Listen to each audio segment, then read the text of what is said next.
Στις προηγούμενες δεκαετίες γενικώς ο κόσμος ήταν καταναλωτής, όχι παραγωγός, όχι μόνο ντομάτας, ας πούμε, γενικώς ιδεών. Ενώ τώρα τα τελευταία χρόνια έχει υπάρξει αυτή η στροφή στο do it yourself, δηλαδή στο να σου παρέχω εγώ το know-how. Ναι, τα tips ξέρω εγώ και εσύ να τα μπορέσεις να τα κάνεις. Υπάρχει στα λογική. Από το ίδιο το σπίτι μέχρι, δεν ξέρω, να μπορέσει να κάνει ο ίδιος και κάτι, μια καινοτομία. Κάτι που χρειάζεται βασικά. Αυτό είναι ότι χρειάζεσαι κάτι και ψάχνεις έναν τρόπο να το κάνεις. Αυτό που με το σπίτι του, εμένα θα μ' άρεσε να μπορέσω να δείξω στον άλλον ότι δεν είναι τόσο τραγικά δύσκολο να φτιάξει ο ίδιος το σπίτι του ή την κατοικία του, ένα μικρό δωμάτιο, ας πούμε, και να το εξελίξει. Και μέσα από αυτό να περάσεις μια γενική φιλοσοφία ότι στη ζωή μας, εγώ δεν την έχω κιόλας, δεν είναι ανάγκη να κάνουμε ένα για να είμαστε καλοί. Τι θέλεις να είμαστε πάλι εμείς 20 και να λέμε τα ίδια ή θες να ανοιχτούμε? Αυτό σημαίνει ότι θα έρθουν και άνθρωποι απ' έξω που θα πούνε και πράγματα διαφορετικά που μπορεί να μην στέκουν, μπορεί να μην τα θεωρεί σωστά, ρε παιδί μου, και έτσι να γίνει μια ζήμωση. Το οποίο πολλοί άνθρωποι νέοι, οι οποίοι έχουν διαφορετική οπτική, ας πούμε, για την πόλη ή για οτιδήποτε άλλο, για το χώρο γενικότερα, να φτιάχνανε κάτι τέτοιο και να λειτουργούσαν ομαδικά. Κάποιος άλλος όμως, ο οποίος μπορεί και αυτός να έχει την ανάγκη να το κάνει, δεν μπορεί να το κάνει επειδή δεν είναι φοιτητής. Δηλαδή, θα ήταν πολύ ωραίο να του δοθεί, να δοθεί σε κάποιον άλλον η δυνατότητα να εκφραστεί και να γίνει δημιουργικός στην ίδια του την πόλη, χωρίς να είναι στο πολυτεχνείο. Δηλαδή, άνθρωποι που έχουν και αυτό το ενδιαφέρον του να παράξουν κάτι μόνοι τους, γιατί να μην το κάνουν, ας πούμε, και να υπάρχει γνώση να το κάνουν και να υπάρχει ευκαιρία, ας πούμε. Του δίνεις του βάζεις αυτό το μικρόβιο στο να έχει έναν άλλο τρόπο ζωής, μια άλλη καθημερινότητα μες στην πόλη. Και να αντιλαμβάνεται και την πόλη αλλιώς, δηλαδή να αντιλαμβάνεται την ίδια την πόλη σαν κάτι δικό του, σε κάτι στο οποίο μπορεί να συμμετέχει, τον κάνει πιο κοινωνικά δραστήριο. Δηλαδή βρίσκεται ξαφνικά με τη γειτονιά του. Αυτό είναι κάτι πολύ σημαντικό, το οποίο έχει χαθεί τελείως, δηλαδή δεν έχουμε καμία επαφή σε επίπεδο γειτονιών. Άμα πας σαν νεαρός αρχιτέκτονας με τη δική σου ομάδα και κάνεις κάτι χωρίς να ρωτήσεις κάποιον και απλά του στήσεις κάτι, μια εφαρμογή, μια κατασκευή, κάτι, ότι μπορεί να μην το νιώσει ακριβώς δικό του, να μην το κάνει κτήμα του, οπότε απλά γι' αυτό θα είναι άλλη μια βλακιούλα που κάποιος έφτιαξε, κάποιος έβαλε κοντά του, ξέρω, στην περιοχή του. Οπότε θα μπορούσες να δραστηριοποιήσεις τον κόσμο στο ότι τι δεξιότητες έχει ο καθένας. Θέλω να φτιάξω μια κατασκευή, ο άλλος μπορεί να ξέρει ξυλουργικά ή χειρονακτικές εργασίες, μπορεί να προσφέρει. Τον βάζει τον άλλο σε μια λογική να προσφέρει και ο ίδιος, ώστε έτσι να καταφέρεις να το κάνει κτήμα του αυτό που θα γίνει. Να μπορεί κανείς να δράσει συλλογικά, ας πούμε, για κοινά προβλήματα της πόλης.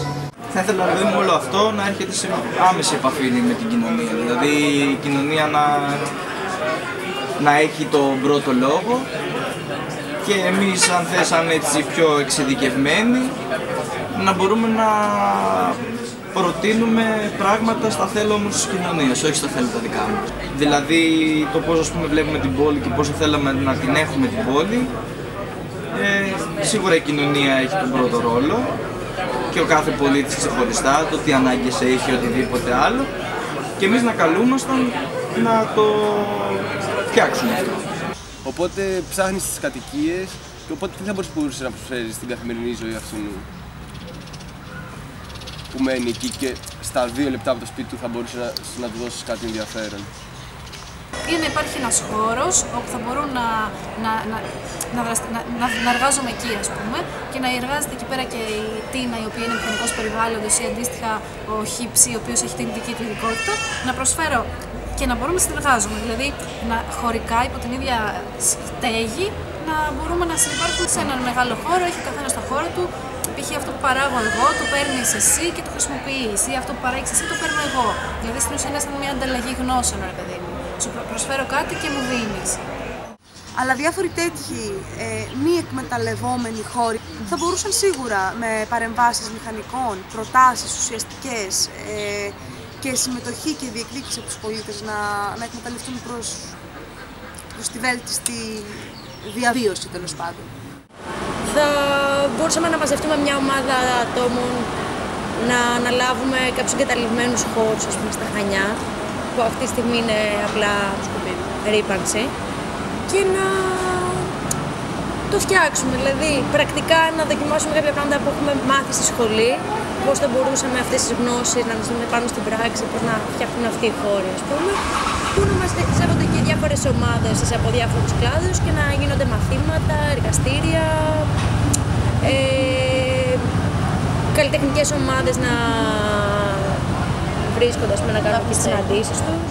Και αυτοί που πραγματικά δεν έχουν να μείνουν, να πάνε μόνοι τους, φτιάξουν έναν χώρο, να είναι μέσα μηχανικοί, να είναι οτιδήποτε. Ας πούμε, άνθρωποι που μπορούν και πρακτικά να βελτιώσουν αυτό το χώρο. Υπάρχουν χώροι που σαπίζουν, στα Χανιά υπάρχουν 5-6 τέτοια κτίρια τεράστια που σαπίζουν από την αδιαφορία του κράτους και του Πολυτεχνείου και διαφόρων φορέων που υποτίθεται πρέπει να τα συντηρούν.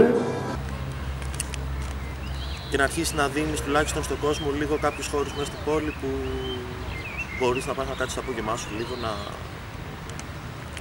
ηρεμήσεις, να μιλήσεις, να βρεθείς με κάποιον, ώστε σιγά σιγά να γίνονται μικροί πυρήνες και να μην υπάρχει αυτό το όλοι πάμε εκεί ή κλεινόμαστε και σπίτια μας. Και αυτό είναι λίγο περίεργο. Βάζεις λίγο το στίγμα σου, βάζεις λίγο χρώμα, βάζεις ό,τι και αν είναι αυτό, λίγο μια δραστηριότητα μέσα από μια κατασκευή, μέσα από έναν εξοπλισμό, λειτουργεί. Το θέμα είναι μετά όταν θα λειτουργήσει να μην λειτουργήσει πάλι στα 20-30 άτομα που είναι στον πυρήνα αυτών που κάνουν αυτό το πράγμα. Να λειτουργήσει έξω. Δεν ξέρω, ένα νευραλγικό σημείο, ένα νευραλγικό γραφείο πιθανώς, μέσα στην πόλη, κάπου κεντρικά, αυτό εννοώ, κάπου κεντρικά, έτσι ώστε ίσως και το marketing, όσο άσχημο κι αν, δεν ξέρω, marketing, δηλαδή με μια φωτεινή επιγραφή, είμαστε κέντρο της πόλης, μηχανική χωρίς σύνορα, ξέρω εγώ, μηχανική για σένα. Τώρα ναι, αυτό είναι ένας τρόπος που έχει να αλλάξει. Δηλαδή, άμα ξαφνικά με το γείτονά σου βρεθεί στο απέναντι οικοδομικό τετράγωνο, το οποίο ήταν ένα παλιό πάρκινγκ εγκατελειμμένο και αρχίζει να καλλιεργείς με αυτόν, θα ξαναβιώσει η γειτονιά και όχι μόνο στην καλλιέργεια αυτή, αλλά π.χ. θα συνεισφέρει και στο να ξαναβιώσει το πάρκο. Ναι, αυτό που θα το βρει σαν ένα πυρήνα τέλος πάντων επιστημόνων, όπου ας πούμε αν έχω κάποια απορία, αν έχω κάτι που μπορούν να με βοηθήσουν αυτοί οι άνθρωποι και χωρίς να πρέπει να πάω στην εταιρεία ή στον τάδε τύπο ο οποίος ξέρω εγώ, τα παίρνει όλα, τα αναλαμβάνει, χρησιμοποιεί βασικά τους ίδιους αυτούς τους μηχανικούς σαν εργοδότης, θα μπορούσε να πηγαίνει ο κόσμος σε αυτή την ομάδα και να τους δίνει πορτοκάλια και να παίρνει γνώση, ξέρω εγώ, αφού πλέον οι λεφτά δεν υπάρχουν. Να τους δίνει φρέσκα αυγά. Εναλλακτικούς τρόπους πληρωμής είναι ανταλλαγή προϊόντων ίσως. Εμένα θα μου ήταν πολύ ικανοποιημένος αν κάποιος ερχόταν, ας πούμε, και του έκανα μάθημα ξυλοκατασκευών και μου φέρνει ένα κιλό λάδι, θέλω να σου πω. Και ειδικά σε μια πόλη σαν τα Χανιά, στην οποία υπάρχουν προϊόντα και περισσότεροι έχουν κάποιο χωράφι, κάποια αγροτικά προϊόντα, για μένα είναι πολύ θεμιτό αυτό. Άρα λοιπόν εκεί πέρα μπαίνει το όριο το ότι η σύμφωνη κοινωνία και η ομάδα αυτών των μηχανικών, οτιδήποτε, των ανθρώπων να είναι μαζί, να συζητάνε μαζί, να βλέπουν τις ανάγκες τους όλοι μαζί και εκεί πέρα να δίνονται οι λύσεις. Αλλά να αποφασίζονται όλα συλλογικά. Να πας να του δείξει λίγο το know-how, να στήσει μια κατασκευή, μια αποθηκούλα, ένα θερμοκήπιο άμα θέλει. Δηλαδή εκεί πέρα στα γρήγορα με ρώταγε ένας φίλος πώς μπορώ να φτιάξω θερμοκήπιο, πώς μπορώ αυτό. Δεν ήξερα, αλλά θα μπορούσα να τον βοηθήσω άμα το ψάχνα λίγο παραπάνω και να οργανώσω κάτι, να το κάνουμε μόνοι μας. Ή πώς μπορούσα να φτιάξει ένα σκέπα τρέξω από το σπίτι του, που ήθελε. Που μπορεί να το κάνουμε αυτό. Δηλαδή, άμα θες να κάνεις κάτι που να έχει μία βάση και να μπορεί να εφαρμοστεί, ας πούμε, και στην κοινωνία και να το αποδεχτούν πολλοί, δεν μπορεί να είναι κάτι μεμονωμένο από μένα, ας πούμε, με παροπίσεις. Δηλαδή, είναι πολλές επιστήμες που όλες μαζί συνθέτουν και βγάζουν το τελικό αποτέλεσμα. Να δεις οτιδήποτε, άμα πάω και το κάνω εγώ μιλώντας ως όχι ύψη επιστήμονας, θα προφανώς θα είναι μονόπλοκο. Ναι. Γιατί αν ένα πράγμα που να επηρεάσει το εκείνο από μία οπτική γωνία, δεν γίνεται να έχει πρακτική εφαρμογή. Άμα μιλάμε για τη βάση μιας κοινωνίας. Μια βάση μιας κοινωνίας πρέπει να έχει στοιχεία από πολλά πράγματα. Για έτσι να είναι πιο ευέλικτη, αυτό ό,τι παρέχει, δηλαδή οτιδήποτε κι αν είναι, σήμερα θα είναι πιο ευέλικτη και μπορεί να εφαρμοστεί περισσότερο. Ναι, και αυτό έχει πάρα πολύ μεγάλη σημασία γιατί μετά υιοθετείς και ένα άλλο τρόπο ζωής, ένα άλλο πρότυπο, να το πω, ότι αυτό που δεν μπορώ να κάνω εγώ μου το δίνεις εσύ και αυτό που δεν μπορείς να κάνεις εσύ το δίνω εγώ. Εγώ μπορούσα να προσφέρω να δείξω διάφορα πράγματα. Από το πώς μπορείς να φτιάξεις κάτι μέχρι τη λογική ενός π.χ. προγράμματος. Δεν ξέρω, τι μάθαμε στη σχολή. Και αντίστοιχα μπορεί να μου λείπει η γνώση της συμπεριφοράς κάποιου υλικού, ας πούμε, την οποία μπορεί να μου την προσφέρει ένας μηχανικός ορυκτών πόρων.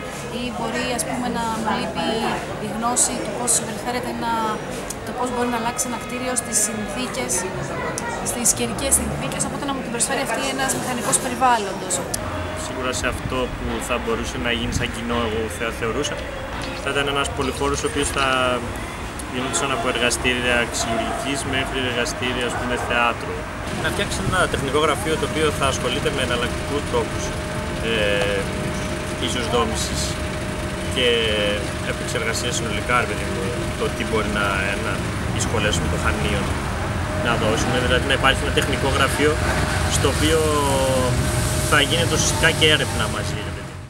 Άρα, ναι, κάτι τέτοιο. Ίσως μέσα σε μια ημερίδα να μπορούσαν να συζητηθούν όλα αυτά τα πράγματα. Αλλά μια ημερίδα στην οποία όχι μόνο θα ακουστούν ιδέες από τους πολίτες, αλλά θα μπορούν να ενημερωθούν και οι ίδιοι οι πολίτες για το ποιες διαδικασίες πρέπει να κινηθούν προκειμένου να αλλάξει πραγματικά κάτι. Θα ήθελα να υπήρχαν κάποια εργαστήρια, ας πούμε, τα οποία στα Χανιά ίσως δεν έχω τη σωστή ενημέρωση, αλλά νομίζω δεν υπάρχουν. Δηλαδή με θα με ενδιαφέρει πάρα πολύ να μάθω να χειρίζομαι κάποια υλικά όπως το ξύλο και το έπιπλο. Γνώσεις, παιδί μου, πρακτικές ή θα μου άρεσε το ρούχο, ας πούμε. Είχα σκεφτεί πιο παλιά να γίνει κάποιο δύο γειτονιάς, χωρίς λεφτά εννοείται, για παιδιά. Που εντάξει, μαζεύεις κάποια άτομα που έχουν κάποια σχέση με τη μουσική, και ας μην είναι δάσκαλοι, ρε παιδί. Να έχουν κάποια σχέση με το όργανο, μαζεύεις κάποια όργανα, έχεις ένα κατάλογο, ανοίγεσαι στη γειτονιά και από εκεί και πέρα εντάξει, το βλέπεις πώς πάει. Μαθήματα που είναι το πολύ βασικό και αυτό είναι η ουσία. Δηλαδή, η επιστήμη είναι αυτό. Παίρνεις κάποια πράγματα που δεν φαίνονται ή είναι πιο δύσκολο να εμβαθύνεις και αφού έχεις αυτή τη γνώση να την μεταδίδεις με πιο απλό, εκλαϊκευμένο και καλά τρόπο. Δηλαδή, εμένα ίσως αυτό που θα με έλειπε είναι κάτι σε δραματική σχολή, ας πούμε. Κάτι σε μια κανονική δραματική σχολή. Αν κάτι θα ήθελα τα προηγούμενα χρόνια, δεν μου λείπει τώρα άμεσα γιατί δεν θα έκανα τώρα κάτι, ασχολούμαι ήδη, οπότε έχω ξεφύγει από αυτό. Αλλά αν κάτι ήθελα, ας πούμε, άμεσα να κάνω μια δραματική σχολή. Γιατί τα άτομα που έχουν έρθει στα Χανιά δεν είναι Χανιώτες. Κυρίως τα άτομα που έχουν έρθει έχουν μια κουλτούρα και έχουν έρθει γιατί τα Χανιά είναι όμορφα και έχουν και από μόνο τους μια κουλτούρα και μια αισθητική. Και επειδή τα άτομα που έχουν επιλέξει να έρθουν εδώ έχουν σαν γνώμονα αυτό, νομίζω ότι σηκώνουν κυρίως αυτά τα άτομα που μπορούν να σηκώσουν πάρα πολλά πράγματα. Είναι ανοιχτά γιατί η επιλογή τους είναι αυτή. Οπότε είναι αυτό που λέγαμε πριν, μια συνολική κουλτούρα ανθρώπων.